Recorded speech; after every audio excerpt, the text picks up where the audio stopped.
Thank you so much. Thank you. Great information from the Army National Guard. I've got a really cool co-host though today. I've got somebody who works at the NJCAA and the NJCAAE. Mia White, how are you? Hello, Bubba. How are you? I'm Hey, good. awesome. Mia and I have been working together the past year or so, and she's been teaching me a lot about how to be cool. And I'm still learning, but we will try. I'm on level 1 of 1,000, and I'm excited to be here with you today, Mia. Mia, tell us about yourself real quick, and we're going to bring in our Sergeant Flores in a little bit as well. It's all about the baby steps, Bubba. You'll get it. Don't worry. But I am the graduate assistant for the NJCAAE. I have interned for a year, and now I'm the graduate assistant for about a year now. And I'm just super excited to be here and to be doing this webinar with you and the great guests that we're going to talk to. Love it. Thanks, Mia. All right, we're going to bring in Sergeant Flores, our very own Sergeant Flores. We call you our very own Sergeant Flores if you want to jump in, and because you've enjoyed some let's just put it this way. I've enjoyed some interesting conversations with you over the last year, as well as you carrying me in Call of Duty. How are you, sir? How are you, sir? I'm doing well. Thanks for asking. I hope y'all are doing well Oops. as well. We'll make sure we unmute. But I think I can hear you in Discord, but that's okay. If you don't mind on Discord. Yeah, I know where you are. People out there can hear you. You're hanging out somewhere different from your normal digs, right? That's correct. So part of my job duties is I sometimes have to come to DC to brief some people on esports, which is a lot of fun, as I'm sure some of our guests are used to doing, right? Having to brief our superiors or administrators or whatever the case may be to brief them on esports and have those interesting conversations. Yeah, but I don't think any of us are briefing the government. I don't think any of us we're briefing our superiors are usually presidents of colleges or board members, not the government. That seems a little cooler. A little bit. They handle probably financially just as much as some of those presidents. But overall, it's great. It's the same way we deal with esports, the same way a lot of educational institutions do as well. So there's a lot of parallels to be drawn there. Well, Sergeant Flores, thank you for setting up shop out of your normal place and in your esports arena that it looks like you're always in with these cool lights. But thank you for being here. And I wanted to jump into some questions for you, and Mia and I wanted to know kind of about recruitment on your side when it comes to esports recruiting, and how something like being a part of the esports team that you have. And maybe for those people who are out there who haven't really seen us talk about this in the past year, can you tell us how the esports department under the Army National Guard works and what you run? Absolutely. So a little bit. Well, I do a little bit of everything, as I'm sure a lot of people in the esports industry can attest to. You normally start off with one thing and you start doing a bunch of other little jobs along with it. As far as the Army National Guard, we did start going into esports, I believe, around 2019. So we've been doing this for a minute, and slowly over time, kind of just like any other esports program, right? Kind of got off the ground and started building, adding layers on top of layers, and becoming as effective as possible. Now, with that, a lot of it comes with team building, right? Finding the right people to do the right jobs.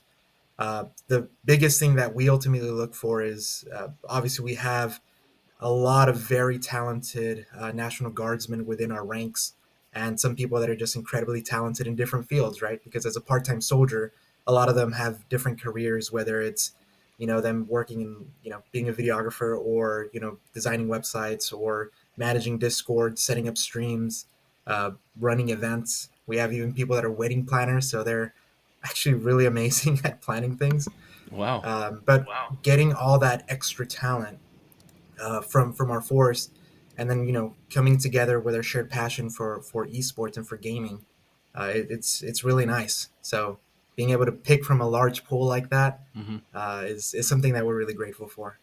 So when you're working with this large pool of people to choose from, or ones that are wanting to get in, what are some things you might run them through in recruitment wise in order to see if they're a fit for something like the esports. I don't know, is the esports department or what do you got? A division Division We just call it a team to team? keep it Oh, simple. that's pretty good. team. But we do a little bit of everything. Now, when it comes down to identifying people that are the best fit for the job, a lot of it comes, with what experience they do have.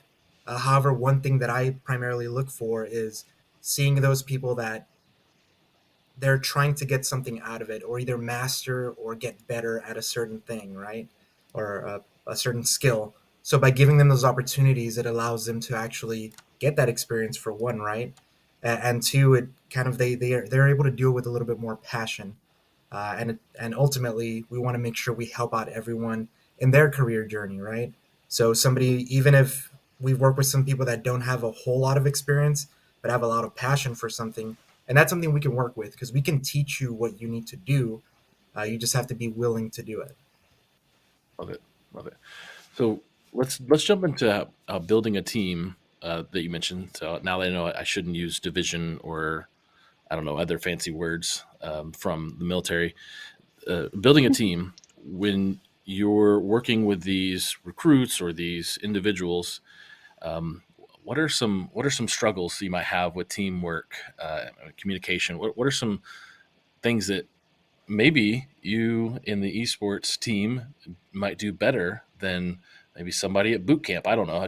I feel like there's probably something cooler that you might do that helps with communication beyond just climbing a wall for boot camp. I don't know. Go I ahead. don't know.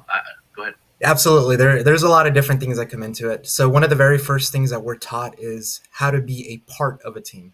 So how to be a team member. And we master that over our initial training and subsequent trainings after that. Now, we're very fortunate that we all know how to work together as a team. So we all know our individual responsibilities to help our greater team or good, move forward. So we've been very fortunate on that aspect. So whenever we tackle a new objective in regards to, hey, we need to get this done, we need to set up this event, set up this stream, or similar to this webinar, everybody can do their jobs individually with the end goal of knowing what the team needs. So we've been pretty fortunate in that.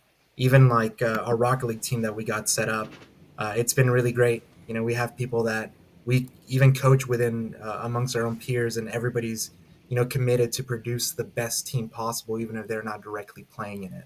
So it's really neat to work with a group of people that we put the team first, and it carries on over, right? So as a National Guardsman, you're a part-time soldier, and we have a lot of full-time students. So whenever they go to their clubs, they're able to take leadership positions, and it just comes almost natural, right? Because of all the training they've had. For natural disasters, we work with a lot of different federal and state agencies to help those people in need. So it's it almost becomes ingrained into your DNA, and it's one of the greater things about service in the Army National Guard. Well, you know what they say, there is no I in team. But I was wondering, Sergeant Flores, what about the skills? Are there any skills that are transferable to careers out service? Biggest misconceptions is that all we have are combat related jobs, when in reality we have a whole mix of everything. Like, I work under a marketing department, right? We have people that are x-ray technicians, veterinary assistants. Some people on our team actually do all the food, like inspections for everything on different posts. uh, it's titled like veterinary specialist, but Hmm. they handle all the food that goes in and out of installations. There's so many other different things that go into it. People that work in hospitals, people that set up the networks in the hospitals, as far as all of our IT related skills, and even those that work in cybersecurity. Right, they're working with three-letter agencies right now, and whenever they get out or finish their term, they already have all that experience, and they can walk into a pretty comfy salary, to put it bluntly. Good question, Mia. Thank you so much. Hey, Sergeant Flores, we're going to bring you back in a little bit later, and we're going to talk some more about recap what our guests have mentioned. Anything last you want to mention before you jump off?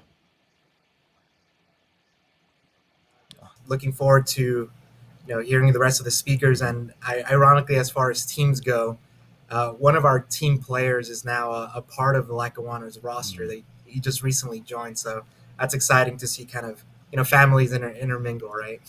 So he's in the service and he joined the Wow. Lackawanna team as a player. Yes, Oh, as that's a really cool. student player. Yes. Oh yeah, we're gonna have to give this kid a hard time. What's the person? I guess maybe Absolutely. we won't say his name, just in case. Oh well, thank you, Sergeant Flores. Appreciate your service. See you in a little bit. And now, Thank folks, you. there was a nice little QR code there. When we bring Sergeant Flores back, I just checked it out, and it was a pretty cool website. So make sure when that QR code pops back in, check it out. Use your camera on your phone and do like I do, like a boomer trying to look at my phone, trying to hit a button. Mia, that's some cool stuff, right? We get to hear from the Army National Guard and learn about careers and all this stuff. I don't know. Do you have any military in your family? My grandpa was in the military, yes, but it's definitely cool. And what he, one of his people on his team joined the Lackawanna team. That's crazy how small the world is, and esports is everywhere. We're all connected somehow. I feel like I guess for us, I feel like that's backwards. Like you go back to college. Like usually you're right out of high school and you go to college. But I mean, this is what the military helps out with, right? It helps you be able to afford to then go get an education. Am I right? Yeah, exactly. There's Yeah, a lot of perks. I love it. Well, I think it's time to bring in our special guest. What do you think? Yes, I'm ready. All right. Okay. Well, Nate and Teddy, if you guys want to jump in, we've got Nate Meeker from Akron, and we have Teddy Delaney from Lackawanna. How are you this evening? Thanks so much for being here. Welcome. Doing well. Thank Happy you to for be having here. us. Absolutely. Well, Nate, I know we hung out a couple times last year in person and on these episodes, these shows. And Teddy, we hung out in Iowa, avoiding tornadoes. And it's great. It's great to have you guys here. We're gonna jump into some questions and really get into the heart of what college esports is for recruitment, because I know there's a lot of students out there that don't know how to take the first step. And then there's a lot of coaches always trying to find students because they don't reach out or they don't know how to, because our best practices and our process for college recruitment is all over the place. So Nate, if you'll tell us about your program first, and then Teddy, you can go second. Sure. Been operating now for about 4.5 years. We do different aspects of esports. So we've got the varsity aspect, the club aspect, recreational aspect, all in. We've got about 2,500 students that are involved with the program with those three aspects, as well as the educational aspects. As far as the recruitment goes, we recruit primarily for our varsity programs here on campus, and then also for some of our club programming on campus. For the varsity programming, typically we'll recruit directly out of high school or potentially students that are looking to transfer from other universities to come to Akron or looking to come back to college after being a professional in the field. Most of the time, for students that are looking to get noticed, best way to have that happen is to participate in any high school leagues if they are available. In addition to that, participating in any local events, local tournaments where you can go and showcase your skill set. If those are not available to you, trying to get into a team environment where you're able to send full video game or full VODs to the different coaches on the teams.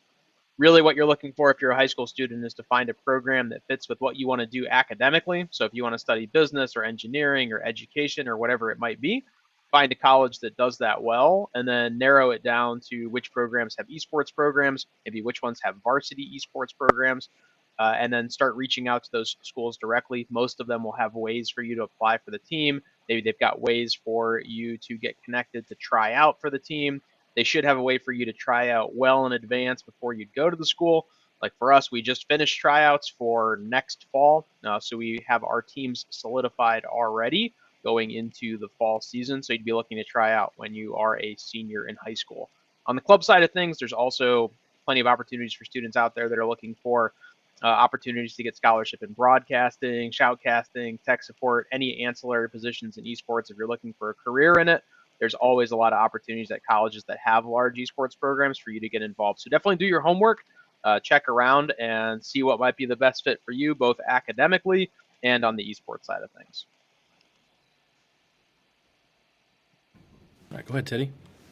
Tell us about your Yeah, program. so a kind of similar story to Nate. Obviously, the University of Akron is a much larger school than Lackawanna College. Sounds like he has more kids involved in his esports program than we have on our entire campus and satellite campuses, which is fine.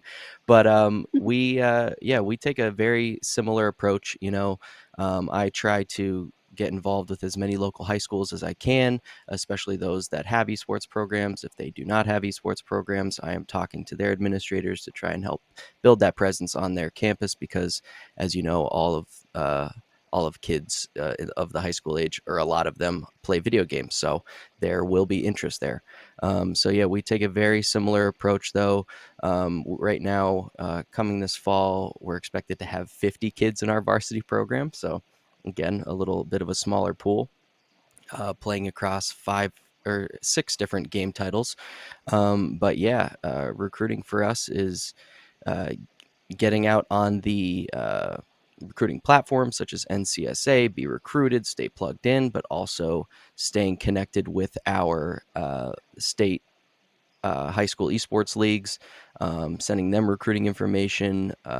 We like to set up events for some of our local high schools in our arena. We have 1,000+ seat theater that we have recently renovated into a gaming arena, which is pretty awesome.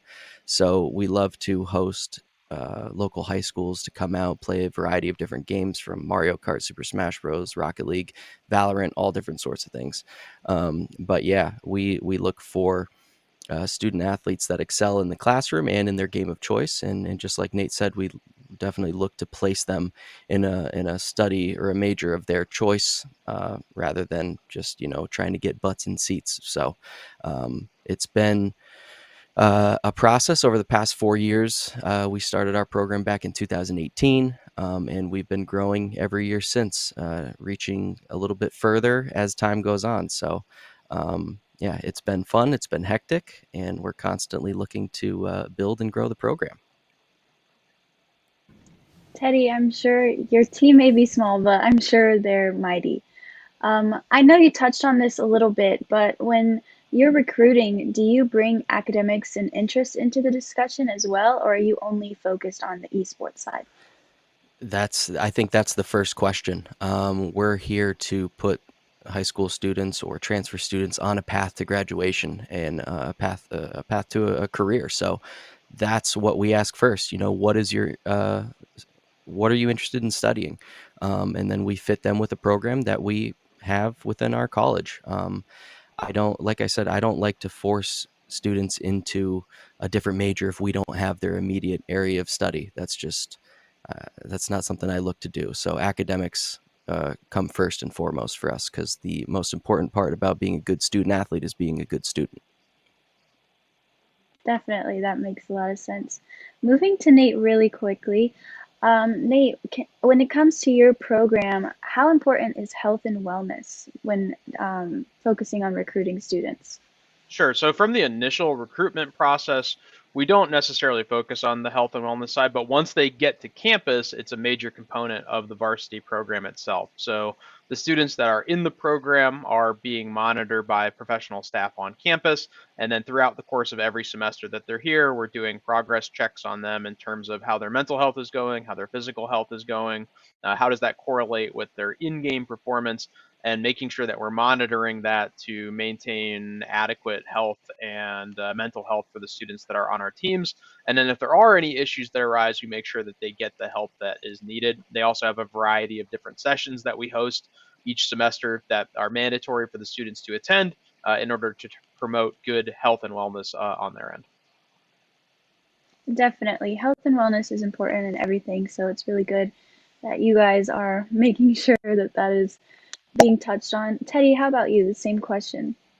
Yeah, I echo a lot of the same sentiments that Nate said. It's not something we immediately look for when recruiting, but once they're in our program, we have regular, we call them sanity checks with them, just to one-on-one with students, team-based meetings with our esports student athletes to make sure that they're eating right, that they're getting outside, touching the grass a little bit, seeing some sunlight. We have a couple different stretch routines that we've had implemented by one of our athletic trainers.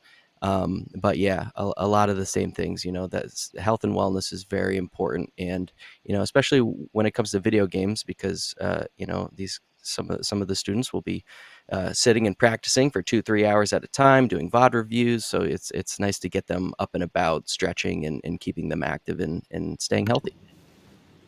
No, as we mentioned earlier, and we were talking a little bit about it, the idea of how to get students to be aware of your programs and how you are able to find students to recruit. What's You talked a little bit about both about some LAN events and some things you guys are doing locally. Recruitment visits. Are there recruitment visits happening for you guys? Is there more online talking and then you finally meet them when they show up to school? How does that work for you, Nate? Sure. So for us, like I mentioned, we do our tryouts very early. We're looking at students that are in their senior year, finishing up their senior year. So in the time between December and March, we're doing our tryouts. We're doing our meetings with the students. Typically, we'll go down to different schools that are in our recruiting area. We'll visit with the students. We'll visit with their parents. We'll visit with their teachers. We'll talk to them, the ones that we are recruiting directly. And then the ones that are interested in coming to Akron to potentially play on the teams, to potentially try out, they will typically schedule a visit day on campus. So they'll come on, some Friday early on in the semester, some Thursday early on in the semester with their parents. They'll come out, they'll come check campus, they'll look at the dormitories, they'll look at all the different stuff on campus that they can do. And then they'll meet with our esports team here on campus to talk about the program.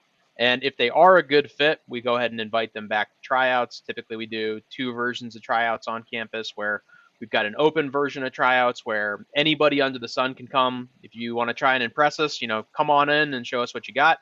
And then we'll do a closed version of the tryouts where we invite a much smaller number of students to come back and try out for the specific spots on the team. Some of them are the students that we are recruiting directly, visiting their schools, visiting their houses in some cases, meeting them online in some cases, depending on where they are logistically. And then some of those students are the ones who really impressed us in the open tryouts. From there, we communicate back and forth with them. Sometimes it's in person, sometimes it's online. Again, it depends on where the student is located. But it's never the first time we're seeing them when they come in the fall. So we've always at least had a video conference with them, but sometimes if they are in California or Florida or someplace like that, it may be the first time we're seeing them in person. Yeah, Teddy, how about you? Is there more online recruitment, and is that a struggle finding students? Yeah, so again, echoing a lot of the same sentiments that Nate said, we do a little bit of both. A lot of it starts online with, like I said, through the recruiting platforms. I mean, prior to COVID, I was traveling to high schools and giving presentations left and right, and I missed that a lot. And I've been getting back in the swing of things with that, so that's fun. But yeah, a lot, like I said, a lot of the same things that Nate said. We talk online, we have video conferences, we set up visits to their high school. We set up visits for them to come tour our campus. And again, and I'm sure Nate can attest to this as well, recruiting for collegiate esports is kind of a year-round thing, so it never really stops. And especially from a smaller school's perspective, I'm fighting tooth and nail to get top-tier athletes in the door. So we'll have tryouts in the fall for the spring. We'll have tryouts in the spring for the fall. And I mean, if we have kids coming in over the summer, we'll bring them in as well for one-on-ones with our coaches and captains. But yeah, a lot of online, a lot of in person. We definitely want to get them on campus sooner than later so they can get accustomed to, campus life, find out where their dorm is, find out where the cafeteria is, and all that good stuff. So yeah, it's a little bit of everything. Well, hopefully, as time continues, we can see everything open up 100% back to what it was. But switching gears just a little bit, Nate, my question for you is, when it comes to the parents in the esports world, we know that there's a lot of mixed emotions and stigmas. So how involved are parents in the conversation that you have with people that you may be recruiting on your team? Typically, they're very involved. I think there is a stigma, but it's definitely changing, especially as the high school esports scene grows. As we see more students getting involved at a younger age with competitive team esports, I think the parents are a lot more understanding of what's going on. And they're involved just like they are with any college decision as to where the student is going to go, how much money is it going to cost, what kind of education are they going to get, what kind of opportunities are there, what kind of scholarships are available. I say typically we get more questions from the parents about the institution itself, the financial implications of going to college, and then for the students, it's more questions about being on the team. What is it like to be on the team for esports? What are the student athletes required to do? Those types of things. But definitely, the parents are very involved. I really haven't had too many negative conversations with parents about what we're doing on campus or what type of involvement the students are having within the esports program. Well, that's good to hear. And Teddy, the same question for you, and also adding on to that question, have you had to find yourself having discussions about how esports is not just playing video games in a basement when talking to parents, or do you think as time continues and we are in the year 2022 that there's more of an understanding about esports? Yeah, and to be honest with you, I enjoy those conversations because I love changing the minds of some of those skeptical parents. Just like Nate said, it doesn't happen too often, but I love being able to explain to the parents that your son or daughter or otherwise is coming to our program in a very structured program. They're not going to be in a dark room playing video games for 12 plus hours a day. They have a structure, they have a routine, they're going to class. I'm checking their grades weekly. They have a GPA requirement, they have study hall requirements. We have, like I said, sanity checks with them to make sure they're happy and they're healthy. And yeah, it's just I enjoy those conversations, and I love being able to talk to those parents about how valuable their child is to our team and our program, and how they're coming to get an awesome education first and foremost, and that honestly the video games come second. We're happy to have them. We know that they're an asset to our team, but they're here for an education. And when parents hear those things, their eyes perk up and their ears or their eyes open up and their ears perk up and they get excited about it. So yeah, I love having those conversations. Let's talk about the things in college esports that are missing. What is missing in your opinion? I know we talk about this a lot. What do we need to get better at in college esports? Is it understanding sponsorship? Is it collaboration? Is it education, literacy? What are we missing in esports right now in the college space? Maybe it's from the top looking down, right? From pro or from businesses, the non-traditional pipeline that we're in, the pathway. Nate, what's missing in college esports right now that we need to fix? It's a big question. Yeah, it is a big question. Two major things from my perspective. One, I think that there's no uniformed governing body of esports at the administrator, director, coach level. There's not an organization that's overseeing what's going on, and that really infringes the process of hiring folks, of starting programs, of running programs, of making sure that the programs that are running at colleges are run, I don't want to say in the right way, but they're run with the right things in mind in terms of engaging the students. And that leads to a lot of confusion in the job space as far as who's running these programs, what are they doing, what kind of opportunities are the students involved, and then the colleges themselves are confused in the process because there really aren't there isn't an organization that you can point to that's certifying this or showing people what they can do or what they should be doing in the space. And the other side of it is, I think, the developer side of things, where it hurts the pro scene, it hurts the college scene, it hurts the amateur scene when the developers can't come to the table and decide to work together to put on an event. And every event is this individualized thing based on the one or two, possibly two games that the developers are creating because they don't want to work with anyone else. That really hurts us because it puts us all in a space where rules aren't uniform, where standards of who can play and who can't play and eligibility are all different because there's 50 different rule sets depending on the different developers that are out there. And I think it really is all in the developers. If they all came together and said, okay, this is what we're going to do, these are the standards, let's work together. TOs, go do your thing, but these are the standards that we're going to have for these particular games. It would help us all out in the end and really push us forward to a lot more uniformity.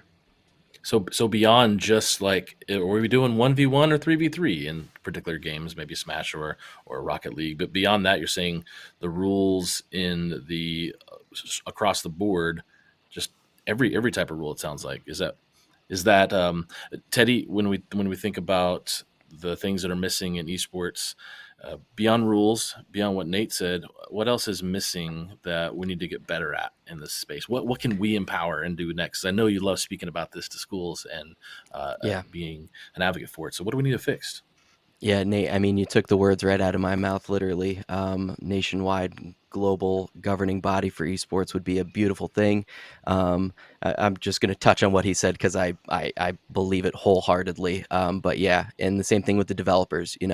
It's weird because no one owns the game of basketball, so anyone can run a basketball tournament. But when we're talking about putting together a large scale Overwatch match, there's so many different conversations you have to have and licensing fees and things like that. So it would be a beautiful thing again if they all came together and just did something other than what they're doing now. But yeah, kind of to branch off of that, I think something that I've wanted since the beginning, when we created our program, I created the program with Joe Murray, who you recently met, Bubba.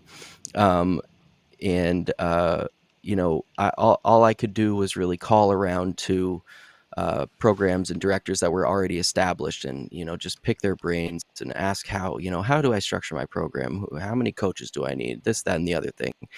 Something that I think NACAD has been doing well is educating those newcomers in esports, whether it be high school or collegiate, on what to expect and what to plan for. And something that I always think about is having the top dogs in collegiate esports come together and write some sort of published like article that can be shared with administrations across the country. This is what collegiate esports is, this is how it can benefit not only your college but your community, and just educate the people who don't know about esports, don't know about collegiate esports, and just give them more information on the scene as a whole to watch it blossom and grow. You guys kind of both mentioned this about publishers. Are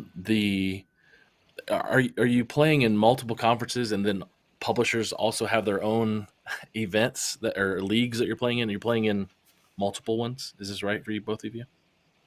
Yeah. Oh yeah. Rattle off the alphabet soup. What are all you guys playing in? Sure. So I mean, when we started, we've played in NACE, the ECAC. We did TESPA when it was around. We've done CCA. Tried our hand in the CRL.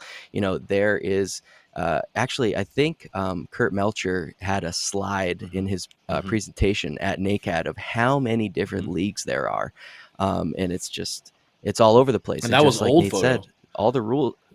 Right. Yeah. So that needs to be updated. But all those rule sets can be a little bit different for all the different games, and it's confusing sometimes. Right now we're playing in two different leagues, and maybe we change that up going into next year depending on the experience that our student athletes had. But yeah, there's so many leagues out there, and yeah, now the developers are trying to do their own thing as well, and Nate can probably speak to that a little bit more too. Mm-hmm. Yeah, we of course play in all of the developer leagues. They all have their own. For my work Discord account, we'll just put it like this: it's hit the cap on servers multiple times just on joining league Discord servers. Wow. And then hitting a cap and having to leave servers that either aren't as active as they maybe once were, or are not posting things or things of that nature. But yeah, there are a multitude of leagues for every game. Of the 9 different games that we play at the varsity level, every single game plays in at least 3 or 4 leagues per year. Most of them significantly more than that. Mm-hmm. And the rule sets are all different. It's the Wild Wild West out there. Wild West. Yep. One last question for me. Hand it over to me. The thought about pay and pay for coaches and staff.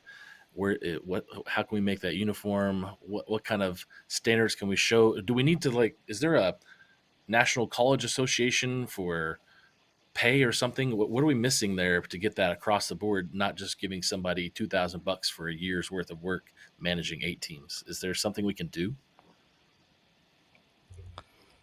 I think really what it is it boils down to narrowing, or not necessarily narrowing, but being specific with the duties that are going to be asked of the individual or individuals when they're hired for a program.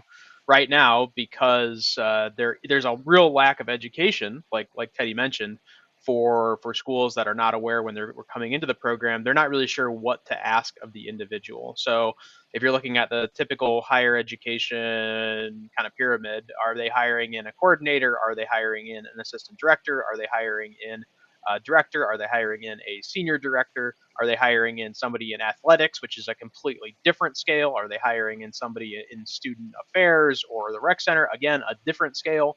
And there's no suggested guidelines as to what that might look like. And if you're hiring in a coordinator or you're hiring in an assistant director or you're hiring in a director or you're hiring in a coach, what should those roles look like at that particular university? It exists for most other positions in higher education. It does not exist for esports. Yeah. Thank you. Go ahead, Mia. I want to jump back really quick on what's missing from esports. March is quickly coming to a close, but as we know, March is Women's History Month. So I wanted to touch a little bit on diversity in the esports space. So I'm wondering, both Teddy and Nate, is there much diversity on your teams? And do you think it's missing in college esports in general? And on top of that, how could we fix it? Yeah, so we have had plenty of, men, women, transgender, non-binary students come through our program. It's an interesting discussion. And I actually was on a panel in one of the NACE national conventions. I think it was NACE, where that question came up. How do we build a more diverse program?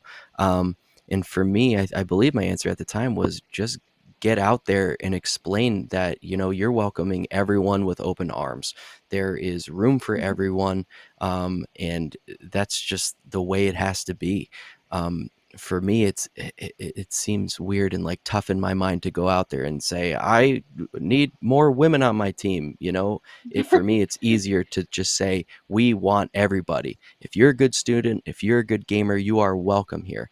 And actually, right now, one of the co-captains on our Overwatch team, Paige O'Hara, she's a female, and she's also our esports information director, and she handles all of our social media and marketing and stuff like that. And we've done several interviews with her. We have her interviewing our president coming up soon.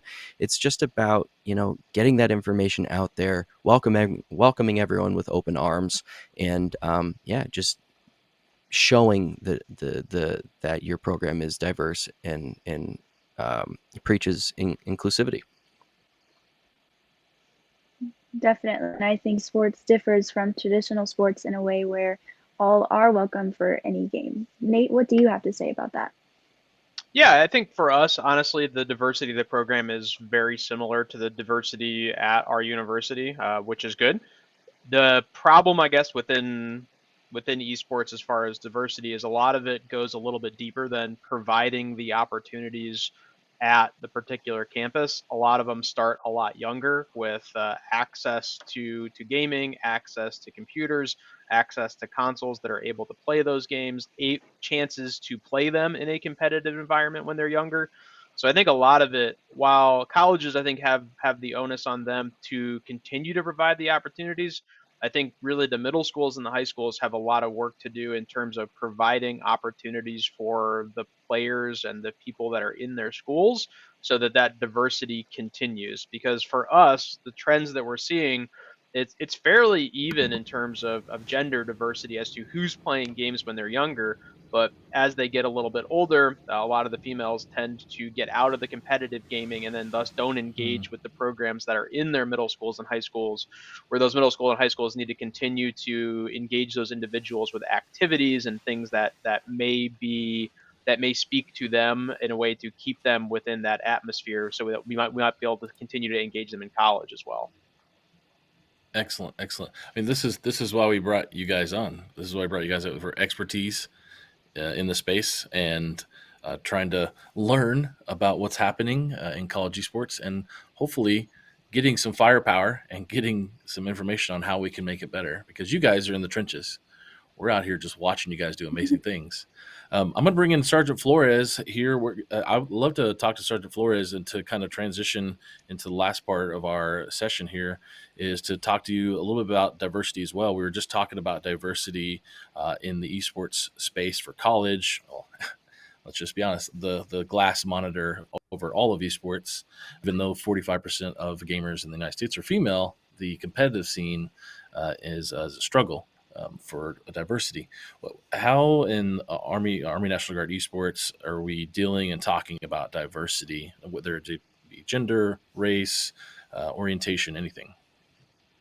Absolutely. So one thing that I'm really proud of in the Army National Guard is everybody that puts on a uniform comes from a very diverse culture, diverse different races, ethnicities, everything. So I always like to think of it as we wear the same uniform. It's the great equalizer. Male, female, LGBTQ, doesn't matter. You have a patch on your right shoulder that's the American flag. We have the same mission. Regardless of who you are, we work as a team. Now, when it comes to esports, a lot of times it is harder to find, whether it be females, players as well, right? So, what our main mission is to make it as inclusive as possible. Like how Teddy or Nate was saying that, hey, we want to make it as welcoming as possible, invite that it's open to everyone. And, ultimately people will just start coming in the door as long as you make it a welcoming environment. We actually just got one of our first female players on our Rocket League team. And at first she was a little shy, right? Because, she's the only female, right? Then over time just opened up and is having an absolute blast and is getting up there competitively with the rest of our players. And it's no different. One of the things that for me that really struck me with her, so we obviously do our tryouts, but I also add an interview portion to it. And in her interview, she wanted to say that she wants to be a voice and welcome more female players into competitive sports. And that really resonated with me because it should be open to everyone. And in esports, you're behind a monitor, right? It doesn't matter if you can compete at a high level. It doesn't matter how you look, whether you have 4 limbs or 3 or 2. Like that doesn't matter as long as you can compete and have fun and be a part of a community. That's at the end of the day, that's the most important thing. We're all human. Very well said. Yeah, Sergeant Flores, I really agree. I like how you brought up the uniform. You all wear the same patch. That's awesome. Uh, you and I have never had a chance to speak before, so I just wanted to circle back a little bit and get to know how you got into esports. Well, I've been playing for a while since I was a little kid. Play a lot of games, and I always found myself just getting in the competitive scene. I don't really play a lot of games too casually. I do get a little sweaty for a lot of stuff. So, in comes, I used to play a lot of Halo back in the day. Did LAN parties. Me and my buddy got so good that we weren't invited back to LAN parties because we would 2v8 people and still win. But, going into how I got into the Army National Guard for esports is I was playing Rocket League. I think at the time, getting into GC was the highest rank. So got into GC, and then I ran into other players that were in the Guard or in the Army, and then joined up in Discord, joined the community, and then I became a player. I was actually a sub for the main team. So even now I can still kind of compete with my players. Not the SSLs, but the other GC2s or 3s I can hang. But it's one of those things of it just started with that, playing competitively, getting kind of in that realm, and then being invited into the community. That really was great for me. I even in the Army National Guard, as we were starting up esports, finding other people with the same hobbies, same passions as I have, that was awesome. Because we run into that in the Army National Guard all the time. But for gaming, for people that are like, oh yeah, I have my own Discord, I do this, I stream, I've played all these same games as well. You just hit it off, and it's amazing. Nate And and the Teddy, little sweat shows you care, right? Yeah. It's just trying to master and become better at a certain time, and it keeps it engaging and interesting for me. So Not talking. Nate, Definitely. Interesting. yeah, Nate, Nate and yeah. Teddy, I saw you guys light up a little bit when we talked about video games and Halo and LAN parties. Is that some history there for you, Nate or Teddy, with playing games growing up, maybe college, high school, before? LAN parties, yes. I'm a little old for Halo, but LAN parties for sure. Yeah, I remember traveling around to hotel conference rooms, 20, 25 years ago, bringing the PC with me. First game I really remember doing it with was Counter-Strike 1.6 when I was in college, doing a lot of travel competitions for that. Had a lot of fun. That definitely got me started down the road in esports, and education's been a great route to kind of finish it out over the last 20 years. Teddy, how about you? Yeah, man. And for me, honestly, I was a traditional athlete my entire life.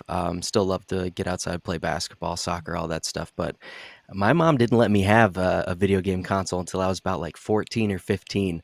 I would get home from school, do my homework, and she would kick me out of the house until the lights came on. But yeah, I didn't start playing video games heavily until college, when I had a little bit more Mm. free time and I wasn't living under my mom's roof. But yeah, I played a lot of Halo. And then it's funny saying that now because now I'm the director of a collegiate esports program, and my mom's my biggest supporter. So it's funny how that happens. Mom on your side, does she wear a jersey with your name on it and come to the event as well? She does indeed, absolutely. Is that do you guys see that often where parents are showing up to events maybe and like traditional sports? Are you seeing more and more of that or not yet, or it's just because there's a lot online? I mean, for me, when we host the events for high schools, yeah, a lot of their parents do come because I'm sure the kids are very excited about it, and they're like, "Come on, mom, come on, dad, just come watch me win."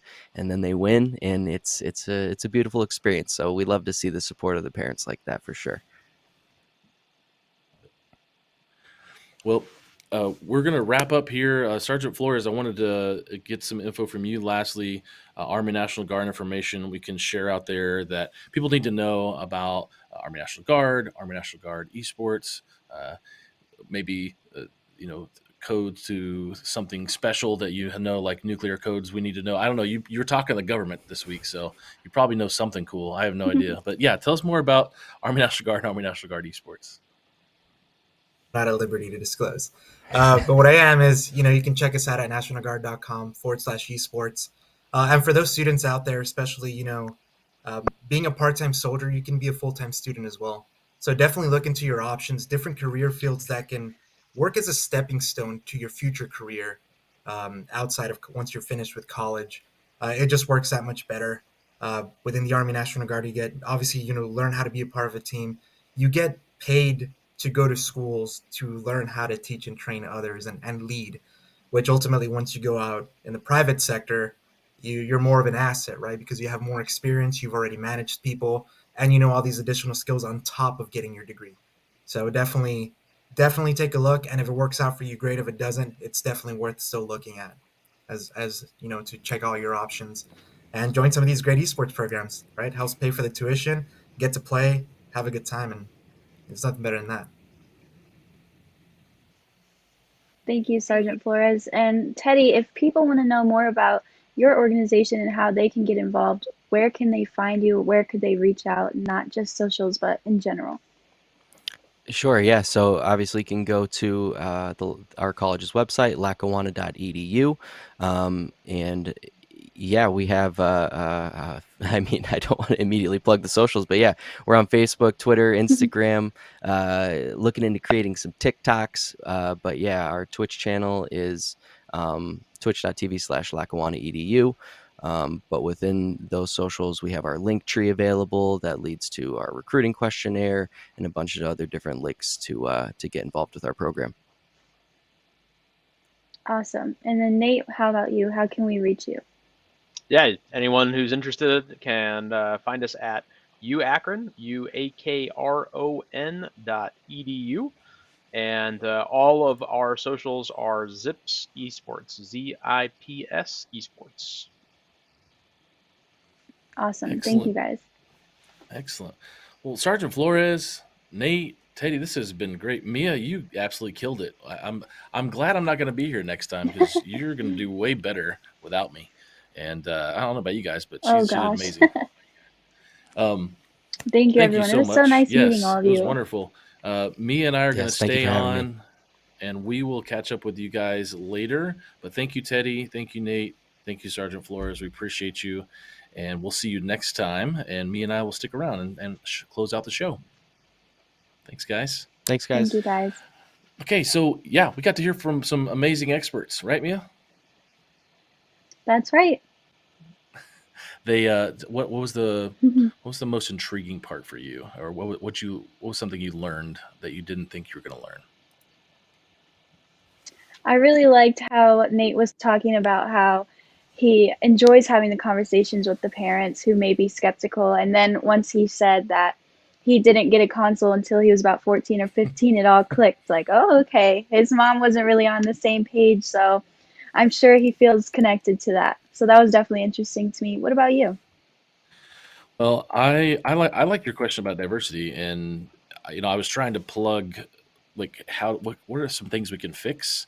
What are some things we can fix in the space? Because Hmm. we get to talk to a lot of coaches, right? We get to talk to a lot of programs. You and I, and Jeff, your organization, and the guys here who are on our production. We get to talk to a lot of colleges, and I think just hearing, man, like what can we do to get more diversity starting younger, because I think that pipeline is important. And we could talk about toxicity and issues why maybe people who aren't cis white males play and why they don't want to play sometimes. So yeah, I enjoy that part because it's just diversity, and that's that's what we get to talk about. And I get to sit in this weird spot where I'm not in those shoes, so I want to learn. I mean, we got to be allies. We got to learn about this stuff. We've got some fun stuff coming up next, right? I Yes, think I there's believe we have a match coming up. Yeah, we've got looks like we got Fort Scott Community College versus Grays Harbor College, a Valorant match. I believe that's right, unless somebody in the chat is going to say, "Hey, that's not right." That's what I have written down. But Mia, you're gonna be all alone here next time without me. I'm gonna be on a plane. What are you expecting from your next Oh, I'm event? sure it'll be so lonely. It's going to be really lonely without you. But See, I'm ready. I'm excited, and I hope it goes as well as this webinar did. It was awesome meeting these guys. looks like it's Careers in Esports. Our next one on April 7th. So please tune in back here on twitch.tv/NJCAAE.